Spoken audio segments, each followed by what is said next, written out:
L'horreur continue là-bas et qu'on doit rester mobilisé évidemment.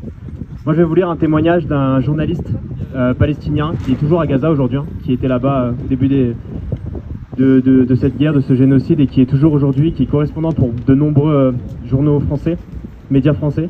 Rami Abou Jamous. D'accord. Vous m'entendez mieux là peut-être quand c'est plus près comme ça? Ouais. Je vous lis le témoignage donc. Tout le monde entend parler de la ligne jaune sans savoir de quoi il s'agit. En réalité, c'est une ligne qui a été installée par les Israéliens et où leur armée est toujours présente. C'est une frontière virtuelle parce qu'on ne la voit pas. Il n'y a qu'eux qui en sachent les limites. On peut dire toutefois qu'elle va du nord au sud de la bande de Gaza. Elle couvre 53% de la surface de Gaza, c'est-à-dire à peu près 200 km². Ce qui fait que ce qui reste aujourd'hui des 2,3 millions de personnes à Gaza sont concentrés dans seulement 150 km². Tout le reste est une zone occupée par l'armée d'occupation. Il n'y a pas de signe qui indique qu'il y a une ligne à ne pas dépasser. Les gens ont commencé à comprendre que ces lignes virtuelles existaient en s'en approchant. Au lieu de tirs de sommation, l'armée d'occupation tire directement sur les gens. C'est parce qu'il y a des morts que l'on sait où commence la zone.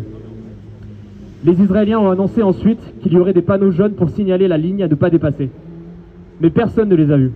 Personne ne les a jamais vus. Parce qu'ils tirent avant même qu'on puisse les distinguer.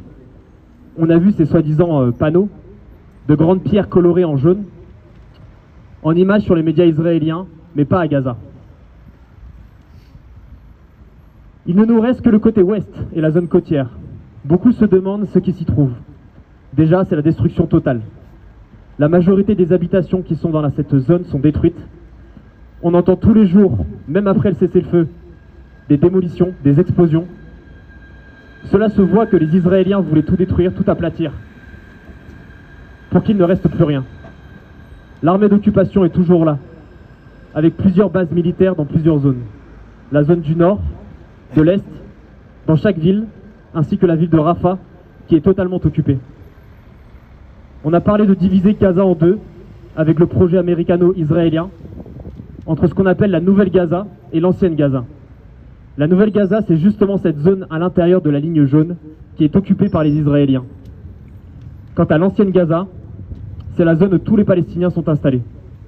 Depuis le cessez-le-feu, il y a eu plus de 340 personnes qui ont été tuées par les Israéliens, tout en disant que le Hamas a tiré sur eux à Rafah. Prétexte pour reprendre la guerre.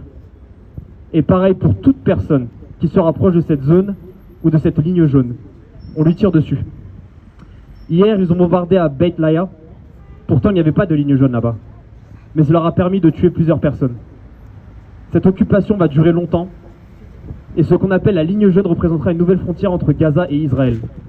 Cette zone occupée sera sans doute annexée pour élargir la zone tampon, afin d'y établir des colonies, comme l'avaient prédit les Israéliens au début de la guerre. Ce sera une nouvelle frontière, et on aura à nouveau des résolutions des Nations Unies qui parleront de la nécessité d'un retrait israélien derrière cette ligne. Entre-temps, les Israéliens continueront à durcir la vie des citoyens de Gaza pour poursuivre le projet de la déportation, pour continuer la non-vie à Gaza. Donc voici le témoignage de ce journaliste. On voit la réalité. Merci.